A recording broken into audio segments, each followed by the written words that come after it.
Hey guys, it's Scott. So a few of you have asked about doing a quick review of the BenQ Tk800, so I thought I would hop on, do a quick run through of my first week with this projector. Had it for about a week, like I said, and I've really been impressed with this projector. I'm coming from the HT2550, also from BenQ, and almost identical with this Tk800. And I was really impressed with the HT2550, first 4K projector to break $1,500.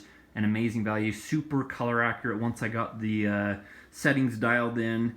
Bright enough for my needs, and we'll talk about that in just a bit, but really sharp with its 4x XPR shifting DMD, the 0.47 inch TI DMD. So here's the Tk800. So as you can see, for those of you who are familiar with the HT2550, the Tk800 is almost identical. It really is almost identical to the HT2550. The chassis is the same with the exception of the blue front plate. Love it or hate it, I think it's kind of cool. It's pretty fun. But really the difference is the lumens and the color wheel, which I'll talk about. So the Tk800 has 3,000 claimed lumens. The HT2550 has 2,200 claimed lumens. And the difference is from that color wheel. So HT2550 has the RGB color wheel, and that gives a 96% Rec 709 color space coverage. The Tk800 has 92% Rec 709 coverage with an RGBW color wheel. So RGBW. So that's the difference, is going from RGB to their new RGBW color wheel. Everything else, the light engine wattage, everything else is practically the same from what I can tell. Now, I was a little bit skeptical, a little bit concerned that BenQ tried to go with, or not tried, they went with an RGBW color wheel. And what that's effectively doing is it's adding a clear slice to the color wheel. And that gives you more lumens because the light doesn't have to go through a color wheel with color on it. And projectors that I've seen do this, one of two things happens. One is if they try to stay color accurate and they don't really try to leverage the white slice on color images, color lumens suffer, like in the high triple digits, probably 800, 900 lumens, whereas if it's producing just a clear white image, it gets closer to that 3,000 lumen claim. Or it leverages the clear slice on those color images and it just creates a really overcooked white image, to say the least. So needless to say, I was a bit skeptical about the Tk800 when I first got it. And so I put it through its paces. Like I said, I've had it for about a week now. And really who this is marketed to is for people who enjoy sports. They're in a setting with a lot of ambient light. They want to have backyard movie parties, just a really bright image. And I've got to say, I was really impressed when I first fired this up. When I first turned it on, it was in its football mode setting, just its default football mode setting, and I was really impressed that, one, the image was not overcooked. It didn't seem like it was, washed out with white. I felt it was brighter, it was punchier. I felt it had more contrast in the image the HT2550 produced. The color accuracy of the HT2550 was better, it was. But I wrote this in my review, and I drew the comparison of an IPS display from Apple to an AMOLED display from Samsung, if you're familiar with those two displays, where the iPhone has a very natural, color accurate display, and the Samsung has this really nice, punchy, vivid display, and it's just different. I showed the image compared to the HT2550 to my wife, about 5 images from planet Earth. And just about every single time I showed an image to her and compared the two side by side, my wife chose the Tk800 image without knowing which was which.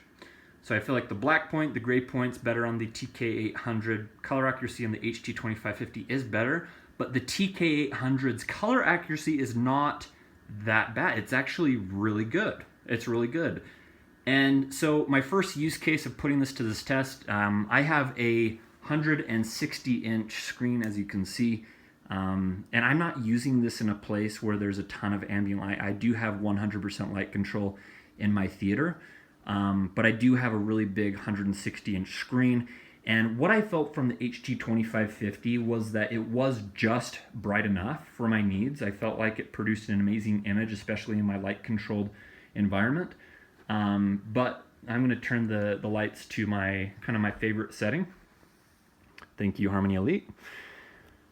And so this is my favorite setting for lights when I have my ambient light setting when I have sports parties. And so about a week ago, Utah Jazz versus Oklahoma City Thunder, go Jazz. We had about 20 people in this theater room. People were coming in and out of the double doors in the back. Lights were on out there. These lights were on here. And what we saw is a very bright, very punchy, very color accurate image from this TK800. I didn't feel like whites were overcooked.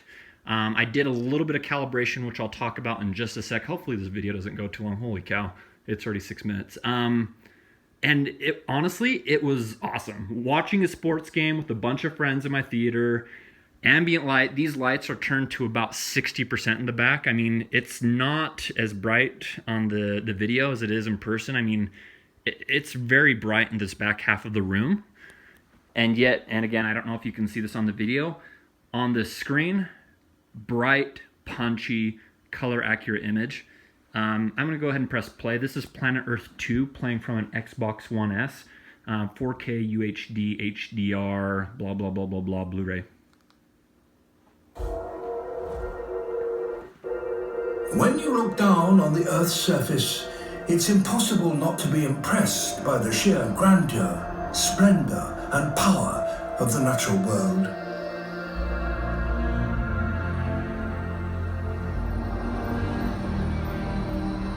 It's been 10 years since we explored. I'm going to turn down the audio. So it's a little bit darker on the screen than what I'm seeing in person, but this is an HDR image. So it does reduce the brightness a bit, but I mean, the picture quality is amazing. It's a 4K picture. It uses the same XPR shifting as the HT2550. It's a native 1920 by 1080 chip. Actually, that's the native resolution is actually a little bit bigger, which leads to a little bit of a gray border, but that does really not affect anything. I'm just going to tell you. So if you can see this, I'll kind of show you the gray border or the lack thereof. Use this as an opportunity. I cannot see the gray border at all in person or on the video. Now, if you had a completely black splash screen and you're sitting here in complete darkness, yeah, maybe a little bit, but once you're viewing pictures on the screen, it just melts away. And I promise you, do not let that affect your purchasing decision on this. Let your purchasing decision on this be based on the price. I mean, it is going to be more expensive than 1080p projectors that are really solidly performing, like the BenQ 2050. You can get that for about half as much as this projector, but a 4K projection, HDR projection, kind of bleeding edge stuff is that type of thing for you. You got to check this one out. I've really enjoyed this. So super punchy blacks there, I felt, compared to the HT2550. The increased brightness does give, the contrast, native contrast has not improved, but due to the image overall just being brighter, you're going to perceive more contrast. And, numbers aside, that's just how your brain works. And I don't know. I mean, I'm hard pressed to, it's really hard to choose between this and the HT2550.